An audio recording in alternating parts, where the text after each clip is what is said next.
Welcome back to our channel. నేను మీ Kavya. So ఇవాళ ఉగాది పండుగ సందర్భంగా ఈహా టీవీ వ్యూవర్స్ అందరికీ కూడా ఉగాది పండుగ శుభాకాంక్షలు. ఇక రాష్ట్రంలో నిన్న ఏమేం జరిగింది, అసెంబ్లీల ప్రతిపక్షాల మాటలకి అధికార పక్షం ఏం సమాధానం చెప్పి ఉగాది సందర్భంగా నిరుద్యోగులకి రైతులకి ప్రభుత్వం కానుకలు కూడా ప్రకటించింది. సో అట్లాంటి వార్తలన్నీ కూడా పేపర్లలో రాసిండ్రు. ముందుగా మనం వెలుగు పేపర్ తోటి స్టార్ట్ చేద్దాం. మీ కుట్రలు ఇంకా చెల్లవంట, ముఖ్యమంత్రి నిన్న ఫుల్ సీరియస్ అయిండు ప్రతిపక్షాలపైన. సీఎం పదవి దక్కలేదనే దుఃఖం తప్ప సర్కారుకు ఇంకేం లేదు అండ్ ప్రభుత్వానికి సహకరించాలన్న సోయే లేదని చెప్పి గరమైండ్రు. అసెంబ్లీలో ప్రధాన ప్రతిపక్షంపై సీఎం రేవంత్ రెడ్డి ఫైర్. త్యాగాలతో వచ్చిన తెలంగాణను అప్పుల ఊబిలో నెట్టి ఇప్పుడు నీతులు చెప్తున్నారా మీరు అని కూడా మాట్లాడిండ్రు. మీలాగా మేము అబద్ధాలు చెప్పి కాలం ఎల్లదీయలేము, అభివృద్ధి చేస్తున్నాం అంటూ కూడా చేసింది. తర్వాత సవాల్ చేస్తున్నా 2029లో మిమ్మల్ని తొక్కుకుంటూ మళ్ళీ అధికారంలోకి వస్తా, మీరు అధికారంలో ఉన్నప్పుడు అక్రమాలుగా కూల్చేసినరు అవన్నీ ప్రజల ముందుకు తెస్తా, ప్రతిపక్షంలోకి వచ్చాక మూసి చెరువుల ప్రక్షాళన అడ్డుపడుతున్నారు, పాలమూరు బిడ్డగా చెబుతున్నా సంక్షేమం మా లక్ష్యం, అభివృద్ధే మా మార్గం. సరే, సంక్షేమం అభివృద్ధి మీ మార్గం, దాన్ని ఎవరు కాదంటలే, కానీ తెలంగాణలో అప్పుల ఊబిలో ఉంది అన్నారు. సో అప్పుల ఊబిలో బీఆర్ఎస్ గత 10 సంవత్సరాలు పాలించిన బీఆర్ఎస్ అప్పుల ఊబిల రాష్ట్రాన్ని నెట్టేసిందా, లేదంటే గడిచిన 2 సంవత్సరాల 3 నెలల కాలంలో కాంగ్రెస్ అప్పుల ఊబిల నెట్టేసిందా? ఎందుకంటే 10 సంవత్సరాల కాలంలో 3,50,000 కోట్ల రూపాయలు మాత్రమే బీఆర్ఎస్ 10 సంవత్సరాల రాష్ట్రాన్ని చేసిన అప్పు. 10 సంవత్సరాల రాష్ట్రాన్ని పాలించి పెన్షన్లని, రైతు భరోసా అని, రైతు బీమా అని, న్యూట్రిషన్ కిట్లని, స్కాలర్షిప్లని, సో ఇట్లా రకరకాల పథకాలు పెట్టి రాష్ట్రాన్ని 3,50,000 చిల్లర మాత్రమే కోట్ల రూపాయలు మాత్రమే అప్పు చేసింది. కానీ గడిచిన 2 సంవత్సరాల 3 నెలల పైన కాలంలో కాంగ్రెస్ ప్రభుత్వం దాదాపు 6,67 కోట్ల రూపాయలు అప్పు చేసింది. సో రాష్ట్రాన్ని ఇక్కడ ఎవరు అప్పుల ఊబిలో నెట్టిండ్రు? ఎవరు 10 సంవత్సరాలు పాలిస్తే తక్కువ అప్పు చేసి ఎక్కువ అభివృద్ధి చూపించారు, తక్కువ అప్పు చేసి ఎక్కువ పథకాలు ప్రజలకు అందేటట్టు చేసిండ్రు? ఇప్పుడు ఈ 2 సంవత్సరాల 3 నెలల పైన కాలంలో ఎవరు మరి ఎక్కువ అప్పు చేసి తక్కువ సంక్షేమ పథకాలు అందిస్తున్నారు? ఎవరు 420 హామీలు ఇచ్చి దాన్ని మర్చిపోయినరు? సో ఇవి కూడా ఒకసారి సీఎం సార్ ఆలోచించాలి. సో దానికి సంబంధించి తర్వాత ఇక్కడ ఇంకొక మాట కూడా నిన్న గట్టిగా సవాల్ చేసిండ్రు. 2029లో నేనే మళ్ళీ సీఎం సీట్లో కూర్చుంటా, మాదే అధికారంలోకి వస్తుంది, తొక్కుకుంటా వస్తా. సో ఇదే సీఎం సార్ అసెంబ్లీ స్టార్ట్ అయ్యే నా రోజే ఎమ్మెల్యేలకు ఎమ్మెల్సీలకు కూర్చోబెట్టి క్లాస్ చెప్పిండు, మీరు నోటికి వచ్చినట్టు మాట్లాడొద్దు. ఇక 2 సంవత్సరాలు మనం గత ప్రభుత్వం ఏం చేసింది అనే ప్రశ్నలతో కాలం వెళ్ళదీసినాం. ఇక మీరు ఆ క్వశ్చన్స్ మాట్లాడొద్దు, మాట్లాడేటప్పుడు మీ భాష చాలా జాగ్రత్తగా మాట్లాడాలి అని. సో ఈ భాష జాగ్రత్తగా మాట్లాడాలి అని సీఎం సార్ హెచ్చరించినప్పుడు మునుగోడు ఎమ్మెల్యే కావచ్చు రాజగోపాల్ రెడ్డి, తర్వాత రీసెంట్గా శామ్యుల్ కావచ్చు, సో ఆయన బ్రాహ్మణులపైన మాట్లాడిన మాటలు చాలా వివాదాస్పదంగా, ఇక ఆల్వేస్ మాటలకి కేర్ ఆఫ్ కాంట్రవర్సీకి అడ్రస్ సెంటర్ ఆఫ్ పాయింట్ ఉండే అనిరుద్ రెడ్డి. సో ప్రజా సమస్యలు పక్కన పెట్టి సారా గురించి మాట్లాడాలి, సారాకు సంబంధించి మళ్ళీ కాసుడు స్టార్ట్ చేయాలి. సో వైను లిక్కర్ దాగిన వాళ్ళు 60 సంవత్సరాలకి 50 సంవత్సరాలకి చనిపోతుండ్రు, సారా దాగిన వాళ్ళు 100 సంవత్సరాలు బతికిరు, కాబట్టి సారా గురించి అసెంబ్లీలో నేను చర్చ పెడతా అని ఆయన మాట్లాడాడు.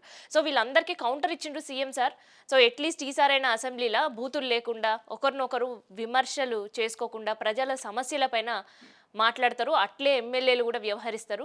సో దీంట్లో ప్రతిపక్షం ఏం చేస్తుంది అని అందరూ ఆలోచించరు. కానీ ఇక్కడ సీన్ రివర్స్ అయింది. ఏకంగా సీఎం సారే మళ్ళీ నేను తొక్కుకుంటా వస్తా అంటే ఎవరిని తొక్కుంటూ వస్తారు?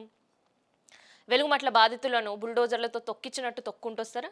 లేదంటే మూసీ సుందరీకరణ పేరు మీద 2,000 కోట్ల రూపాయలు అప్పు తీసుకొని 125 పైన ఎత్తుండే మహాత్మా గాంధీ విగ్రహానికి పెట్టడానికి వచ్చిన పేదల ఇల్లులను తొక్కుకుంటూ వస్తారా? లేదంటే మాట్లాడిన ప్రతిపక్షాలను తొక్కుకుంటూ వస్తారా? ఎవరిని తొక్కుకుంటూ వస్తారో తెలియదు. మొత్తానికైతే నేను తొక్కుకుంటూ వస్తా అన్న మాట ఇవాళ ఒక సీఎం స్థాయిలో ఉండి మాట్లాడడం అనేది, ఎమ్మెల్యేలు కూడా నిన్న వ్యవహార శైలినే ఇంకా సీఎం సారే అట్లా మాట్లాడితే దానికి మించి మేము మాట్లాడాలి అని డోసు పెంచి మాట్లాడే పరిస్థితి ఉంటుంది.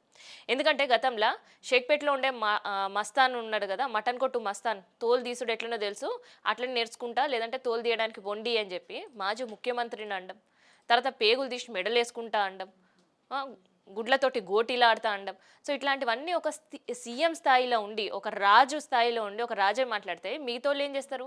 ఆయన్నే అనుసరిస్తారు. సో అట్లనే ఎమ్మెల్యేల మాటలకి హద్దు పద్దు లేకుండా పోయింది. సో ఇదొక వార్త హైలైట్ చేసిండ్రు. డ్రగ్ టెస్ట్ ఏదైతే ఉందో అది మాకు చేయించుకోవడానికి మేము సిద్ధంగా ఉన్నాం, చేయించడానికి మీకు దమ్ముందా అనేది కేటీఆర్ నిన్న మాట్లాడిందంట. అదే వార్తని ఇక్కడ హైలైట్ చేస్తూ రాసిండ్రు. తర్వాత బడవే అని కేసీఆర్ను సీఎం తిట్టిన స్పీకర్ ఖండించలేదు, ఇంకా ఆయన ఎందుకు వస్తాడు అసెంబ్లీకి అని చెప్పి స్పీకర్ని అండ్ అధికార పక్షంలో ఉండే వాళ్ళని కేటీఆర్ మాట్లాడిండు. ఏప్రిల్ మొదటి వారంలో మంత్రివర్గ విస్తీర్ణ ఉండబోతుంది. సో దానికి సంబంధించిన వార్తని ఇక్కడ హైలైట్ చేసిండ్రు. సో ఈ ఏప్రిల్లో ఉండబోయే మంత్రివర్గ విస్తీర్ణకు సంబంధించి క్యాబినెట్ విస్తీర్ణం ఉండబోతుందని తెలిసిన తర్వాత నిన్న శ్రీధర్ బాబు ఒక మాట మాట్లాడిండు. ఢిల్లీ అధిష్టానం ఎప్పుడు పిలిస్తే అప్పుడు మేము పోవాలి, ఎందుకంటే మేము ప్రజాప్రతినిధులం కాదు, ఢిల్లీ వాళ్ళు అపాయింట్ చేస్తే ఒక ఉద్యోగులం, మా ఉద్యోగం కోల్పోయే పరిస్థితి వస్తుంది అని. తర్వాత క్యాబినెట్ విస్తీర్ణం జరగబోతుంది అంటే మరి ఆయన ఉంటాడా లేదా? తర్వాత కోమటిరెడ్డి మహేష్ కుమార్ గౌడ్కి సంబంధించి పీసీసీ అధ్యక్షుడు ఈయనొద్దు, మాకు జగ్గారెడ్డిని తెస్తే మంచిగా ఉంటుంది అని జగ్గారెడ్డిని తీసుకురావాలి, తెస్తే నా ఫుల్ సపోర్ట్ ఆయనకే అని మాట్లాడిన తర్వాత బీసీలలో ఒక వ్యతిరేకత పెరిగింది.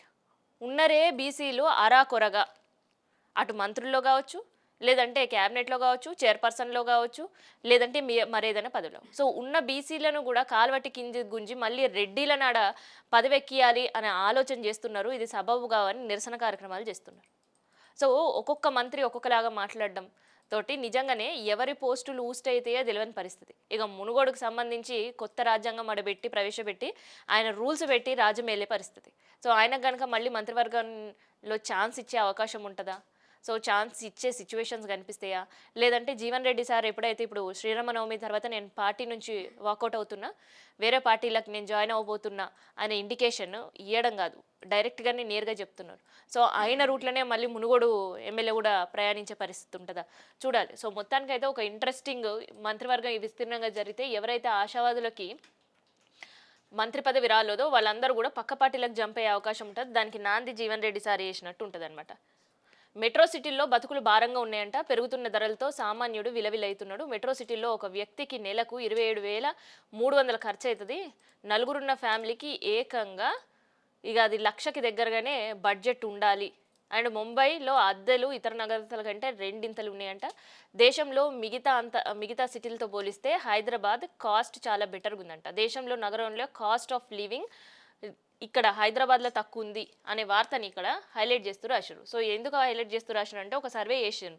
కాస్ట్లీయెస్ట్ సిటీ ఏదైతే బెంగళూరు లాంటి సిటీలో ఇక్కడ మనం కొత్తిమీర అంటే ఓ 10 రూపాయల కొత్తిమీర ఇయ్యాక అంటే కొత్తిమీర ఇస్తారు, లేదంటే పోయి సూపర్ మార్కెట్లలో ఆన్లైన్లో ఆర్డర్ పెట్టుకుంటే మా అంటే ఒక 20 రూపాయలు కొత్తిమీర వస్తుంది. కానీ బెంగళూరు లాంటి సిటీలలో కొత్తిమీర ఇవ్వండి, అరటిపండ్లు డజన్ లాగా ఇవ్వండి, లేదంటే యాపిల్ ఇవ్వండి, ఒక 100కి 5 ఇస్తారా 100కి 3 ఇస్తారా అని బేరాలు ఉండవు, ఏవైనా సరే జోకిచ్చే పరిస్థితి.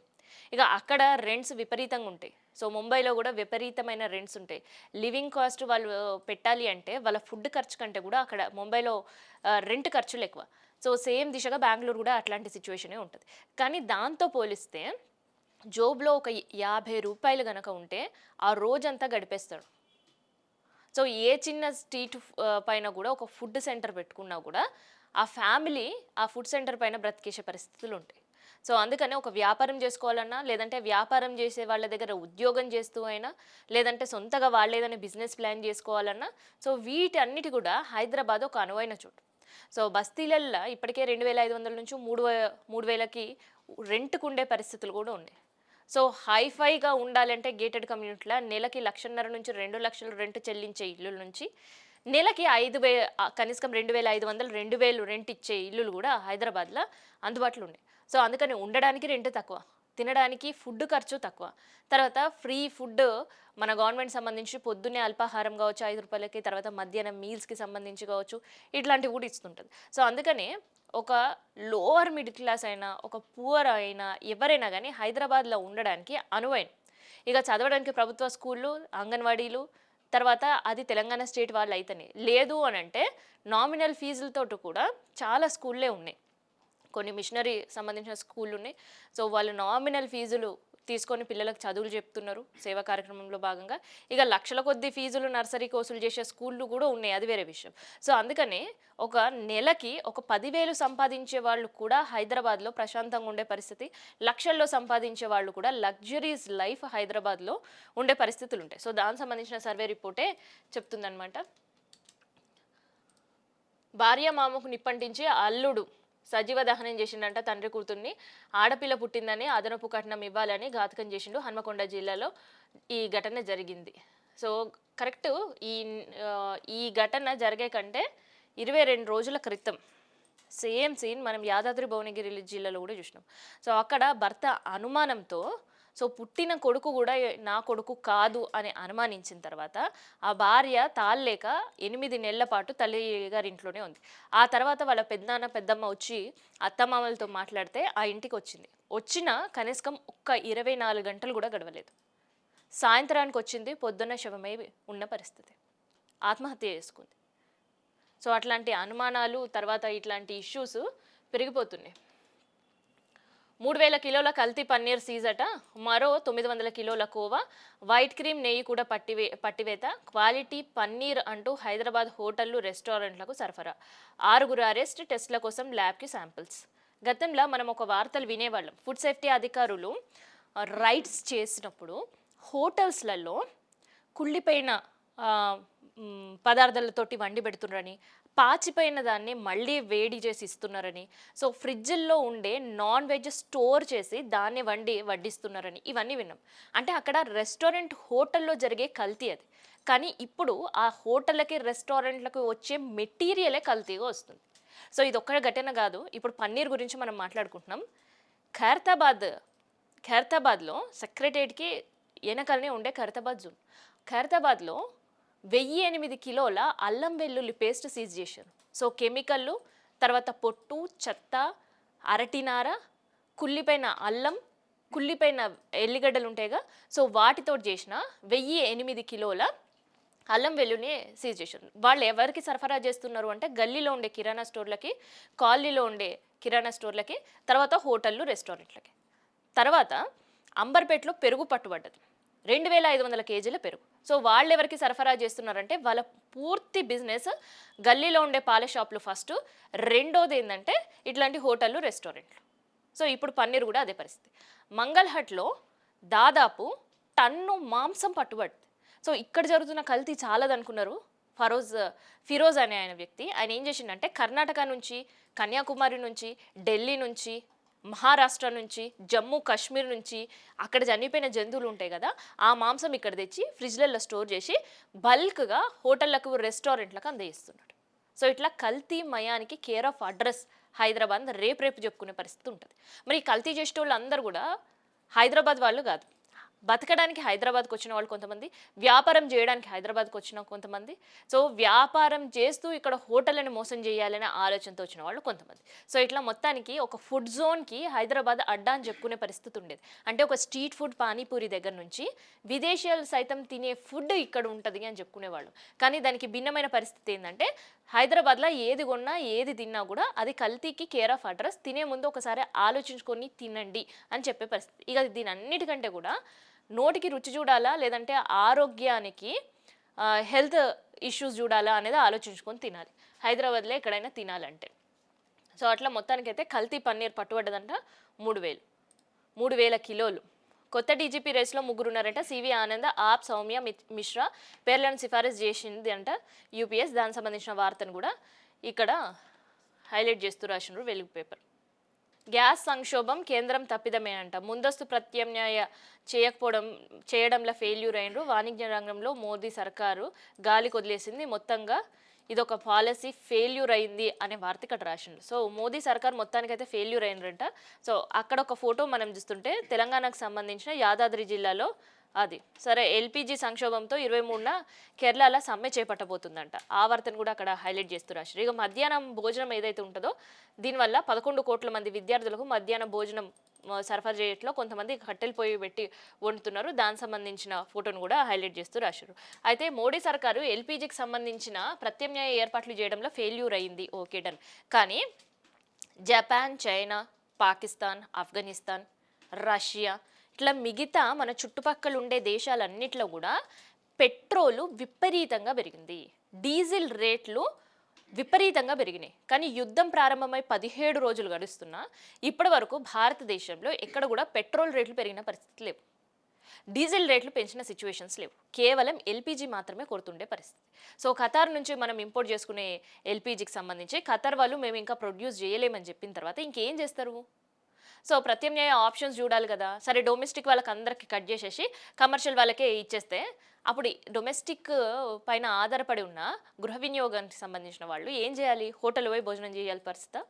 హోటల్ సంబంధించి హాస్టల్ సంబంధించిన రంగాలు నష్టపోతున్నాయి, అది వాస్తవం, 100% వాస్తవం. మరి డొమెస్టిక్ సిలిండర్ కట్ చేసి కమర్షియల్ వాళ్ళకి ఇస్తే ఇక్కడ డొమెస్టిక్ ఒక మిడిల్ క్లాస్ ఫ్యామిలీకి ఒక 5,000 తీసుకొచ్చి సరుకులు తింటే కానీ తెచ్చుకొని నెల మొత్తం గడిపించుకుంటే ఆ 5,000తోటి కేవలం వారము 10 రోజులు మాత్రమే బయట చాయ్, తర్వాత టిఫిన్, తర్వాత మధ్యాహ్నం లంచ్, తర్వాత రాత్రి డిన్నర్. పోనీ బ్రేక్ఫాస్ట్ కట్ చేసినా అట్లీస్ట్ టిఫిన్ కట్ చేసినా రోజుకి 2 పూటలు తినాలన్నా కేవలం 10 రోజులలో నామినల్ ఫుడ్, స్ట్రీట్ ఫుడ్ తినాలన్నా ఒక 2 వ్యక్తులకి 5,000 రూపాయలు ఖర్చు పెట్టాల్సి ఉంటుంది.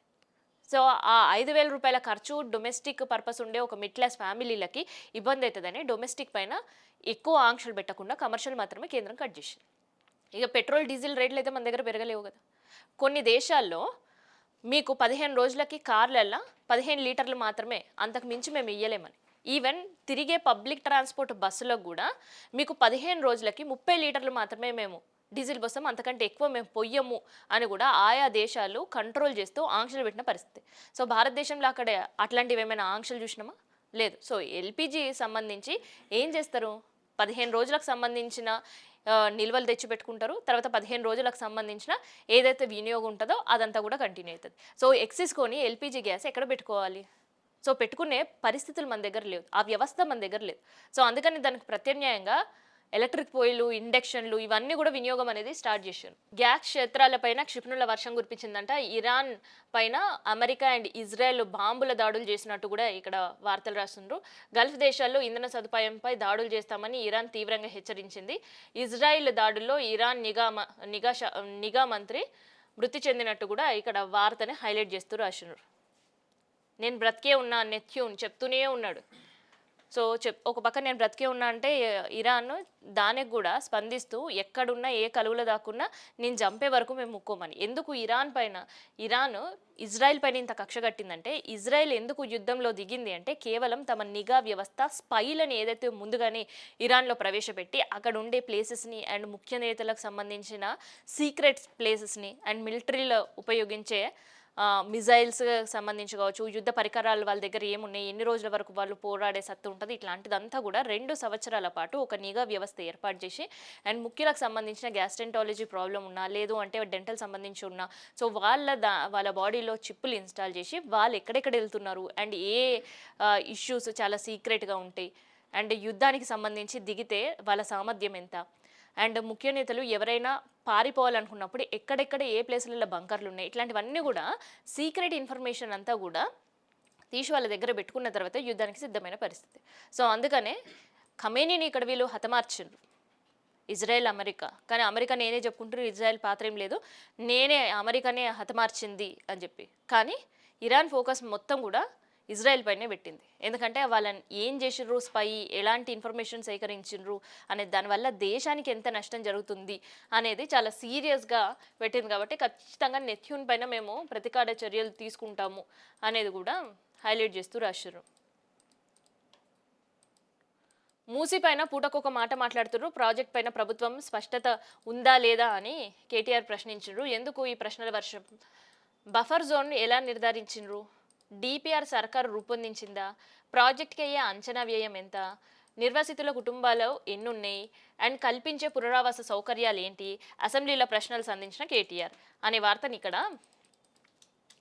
నమస్తే తెలంగాణ హైలైట్ చేస్తూ రాసింది. సో ఎందుకు మళ్ళీ మూసీ ప్రాజెక్ట్ ముందుకొచ్చింది అని అంటే, మూసీ ప్రాజెక్ట్ పైన సీఎం సార్ ఆల్రెడీ నేను తొక్కుకుంటా పోతా అన్నాడు కదా, వెలుగుమట్ల బాధితులను కూడా ఎట్లా తొక్కుంటా పోయారు, మూసీ పరివాహిక ప్రాంతంలో ఉండే వాళ్ళని కూడా తొక్కుకుంటా పోతారో, బుల్డోజర్లు ఎక్కిచ్చి ఇల్లు కూల్చేసిపోతారో తెలియదు. సో దానికి సంబంధించిన డిపిఆర్ సిద్ధంగా ఉందా? సో అసలు మూసీ సుందరీకరణ ప్రాజెక్ట్ చేయాలంటే ఫస్ట్ మూసీని అంతా కూడా ప్రక్షాళన చేయాలి. సో మూసీ ప్రక్షాళన ఇవాళ స్టార్ట్ చేస్తే రేపటి వరకు కంప్లీట్ కాదు కదా. మూసీ ప్రాజెక్ట్ ఇవాళ కంప్లీట్ చేస్తే ఒక వారం రోజుల్లో కంప్లీట్ అయ్యే పరిస్థితి ఉంటుంది. సో అందుకని దానికి సంబంధించిన ప్రక్షాళన కావచ్చు, దానికి సంబంధించిన ప్రాజెక్ట్ వరకు ఏంటిది అనేది కూడా ప్రశ్నల వర్షం ఇక్కడ కురిపించారు. ఏడాదిన్నర అవుతున్నా ఎదురు చూపులతోనే గడుస్తుంది. రైతులకు సంబంధించి రుణమాఫీ నోచుకోలేదు.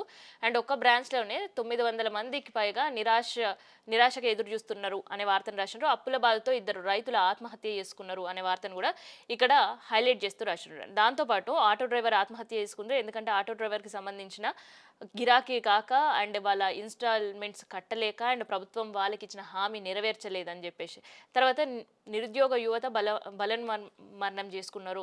అండ్ ఇప్పటికీ గడిచిన 5 సంవత్సరాల్లో 12 మంది నిరుద్యోగులు చనిపోయారు. సో గత ప్రభుత్వం తప్పిదమే ఈ ప్రభుత్వం కూడా దాన్నే వాళ్ళు వేసిన బాటలే వీళ్ళు నడుస్తారు. సో అదే వార్త ఇక్కడ నమస్తే తెలంగాణ హైలైట్ చేస్తూ రాసిందనమాట. సీఎం సార్ ఒకసారి తొక్కుంటూ వస్తున్నారనేది తెలియదు కానీ ప్రతి పేపర్ మళ్ళీ నేను తొక్కుంటా నేనే వస్తా అనే పేపర్ హెడ్డింగ్ తోటి దీన్ని రాసిండ్రు. ఏ పేపర్ చూసినా నిన్న అసెంబ్లీలో ఎన్ని చర్చ జరిగినా కానీ తొక్కుంటూ వస్తా వార్తనే ప్రతి పేపర్ క్యారీ చేస్తూ వచ్చింది. తర్వాత మూసి మంటలు అంటూ కూడా హైలైట్ చేస్తూ రాసిండ్రు. ఎల్పీజీ ఏటీఎంలు రాబోతున్నాయి. ఆల్రెడీ గుజరాత్ గోర్గావ్లో ఇది స్టార్ట్ చేసిండ్రు. 2 నిమిషాల్లోని గ్యాస్ సిలిండర్ మీ సొంతం 24 గంటల్లో అందుబాటులో ఉంటుంది. సో ఇప్పుడు కనుక డొమెస్టిక్ వాసులు ఎవరైనా సిలిండర్ బుక్ చేసుకుంటే మినిమం 15 రోజుల వరకు సిలిండర్ వాళ్ళ చేతికి వస్తలేదు. సో వచ్చిన డొమెస్టిక్ సిలిండర్ కూడా 14 కేజీలు ఉంటుంది. కానీ ఏదైతే ఈ సిలిండర్ ఏటీఎం ఎట్లయితే ఇప్పటివరకు మనకు రైస్ ఏటీఎం తెలుసు, తర్వాత డబుల్ ఏటీఎం సర్వసాధారణం అందరికీ తెలిసిన పరిస్థితే, గోల్డ్ ఏటీఎంలు కూడా మనకు తెలుసు, వాటర్ ఏటీఎంలు కూడా తెలుసు. సో అట్లే గ్యాస్ ఏటీఎం అనేది కూడా ఒకటి ప్రారంభించారు. సో అది గుజరాత్లో పైలట్ ప్రాజెక్ట్ కింద ప్రారంభించారు. సో దానికి ఏంటంటే గ్యాస్ సిలిండర్ సంబంధించి ఒక ఇప్పుడు మనం ఇనుప సిలిండర్ ఉంటుంది, రెడ్ కలర్ ఉంటుంది కదా. సో ఆ లోపల గ్యాస్ ఎంత ఉందో మనకు తెలియదు. కాకపోతే ఈ ఏటీఎంలో ఉండే సిలిండర్ 12 కేజీలు మాత్రమే ఉంటుంది. కానీ ఆ గ్యాస్ లోపల ఎంత వరకు ఉంది అనే ట్రాన్స్పరెన్సీ అనేది తీసుకునే కస్టమర్కి కనిపిస్తుంది. సో ఇదంతా కూడా క్యూఆర్ కోడ్ స్కాన్ చేయడం, వాళ్ళకి సంబంధించిన డీటెయిల్స్ ఇవ్వడం, తర్వాత డెబిట్ కార్డు క్రెడిట్ కార్డు తోటి డబ్బులు చెల్లించేస్తా గ్యాస్ సిలిండర్ ఏటీఎంలోకి వెళ్ళి బయటకు వస్తుంది. సో అట్లాంటి ప్రతిపాదన ఒకటి. అండ్ పైలట్ ప్రాజెక్ట్ కూడా స్టార్ట్ చేశారు. సో ఇట్లా పైలట్ ప్రాజెక్ట్ స్టార్ట్ చేయడం వల్ల బ్లాక్లో ఎవరైతే బ్లాక్ చేసేసి సిలిండర్ బ్లాక్లో అమ్మాలని ఉంటుందో, బ్లాక్ బిజినెస్ దందా చేస్తారో వాటి అన్నిటికీ ఫస్ట్ చెక్ పడుతుంది. రెండోది పాండమిక్గా ఏదో అయిపోతుందని ఒక భయంతో బుకింగ్స్ 25% పెరిగినాయి. ఇక జిల్లాలో అయితే అది 30% వరకు పెరిగింది. సో అట్లాంటి పాండమిక్ బుకింగ్స్ ఏముండే. సో ఏటీఎం ఇక్కడనే ఉంది కాబట్టి ఎప్పుడైనా మనం తీసుకోవచ్చు అనే ఆలోచనలో పబ్లిక్ ఉంటారు కాబట్టి పబ్లిక్ ప్యానిక్ గారు ప్రతి ఒక్కరికి డొమెస్టిక్ సిలిండర్ కూడా అందుతుంది. సో కమర్షియల్ పైన కూడా ఆలోచిస్తారు. సో ఇప్పుడు కమర్షియల్ ఒకటి, డొమెస్టిక్ ఒకటి, వీటి రేట్ అంతా, వాటి రేట్ ఇంత, బ్లాక్లో కొంటే ఇంత. సో తెచ్చేసిన తర్వాత ఇట్లాంటి సంక్షోభంలో మీకు సిలిండర్ వేస్తున్నాం అని చెప్పేసి ఆ బాయ్ వచ్చి అడిగినప్పుడు ఇంకా ఆయన చేతులకు 150 పెడితేనే నెక్స్ట్ టైం మళ్ళీ సిలిండర్ తెచ్చే పరిస్థితి. సో వీటన్నిటికీ చెక్ పెట్టాలి అని అంటే ఇట్లాంటిది ఒక ఆప్షన్ ఉంది అని సిలిండర్ తీసుకొని వచ్చారు. సో అదే దేశవ్యాప్తంగా కూడా ఇంప్లిమెంట్ చేసే అవకాశం ఉంది. సో అదే వార్తను ఇక్కడ హైలైట్ చేస్తూ రాసినారు. సో వేసవిలో కరెంట్ కట్లు ఉండేయంట. అప్రమత్తంగా ఉండ్రు సిబ్బంది అంతా కూడా. 19,000 మెగావాట్లు సిద్ధంగా ఉన్నాయి అంటే కూడా చెప్పిన వార్తను ఇక్కడ హైలైట్ చేస్తూ రాశారు. సో ఇది ఇలా పేపర్ న్యూస్. మళ్ళీ రేపు పేపర్ న్యూస్తో మళ్ళీ కలుద్దాం.